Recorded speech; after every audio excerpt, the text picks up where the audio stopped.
Numbers are important, but every one of us, we're in a different market. I'm not going to be able to sell what she's selling. I don't even have those types of properties in my market. You heard the 15 million versus 500,000. So as you hear anybody speaking when you go to these types of events, I encourage you to look at your own market, your own goals, what you're able to attain, because it might take you 50 houses to sell to get to 10 million, and someone else can sell one. And I know sometimes, as the audience, that can feel discouraging when you're like, can I ever do that? Well, set your own personal goals.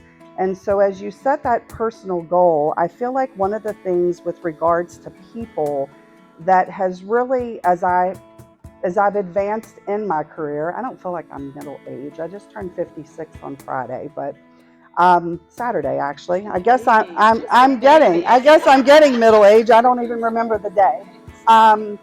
But one of the things that's really coming to fruition for me throughout my career is, I used to put people in the car and drive them around and show them houses. I don't think anybody else do that now. All day, every day. Oh, you do still do that? Okay. Yeah. So it's not very many. So in our cars, we built relationship. We heard the stories. I waited for the mom to breastfeed the baby. You had up close and personal time when you were in the car, back then.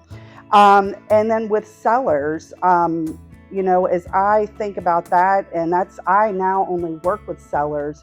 When I go into these people's houses and I sit down at their table or I'm on their couch, this is what I would like for you to take away. Everybody has a story. And with that story, if you approach real estate as you are serving people, you're not selling a home, you're serving them. They have stories behind the walls that we do not know.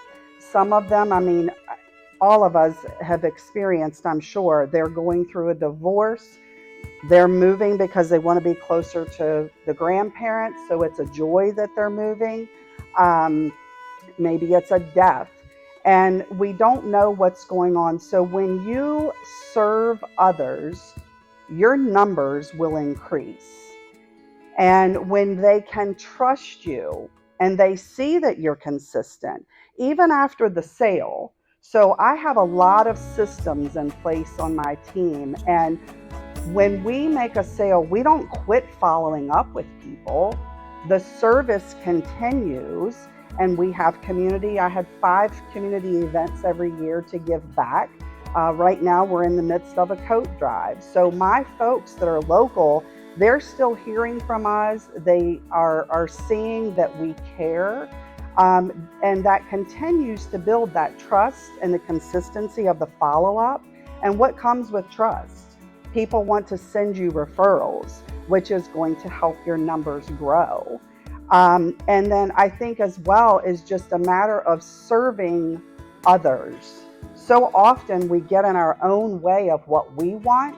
So when you're able to look at a sale and you think they need to sell their home, they need to buy that home, worse than I need the commission, and you can take the commission out of what you're doing and focus on the negotiation as to what's best for your client, your numbers are going to grow.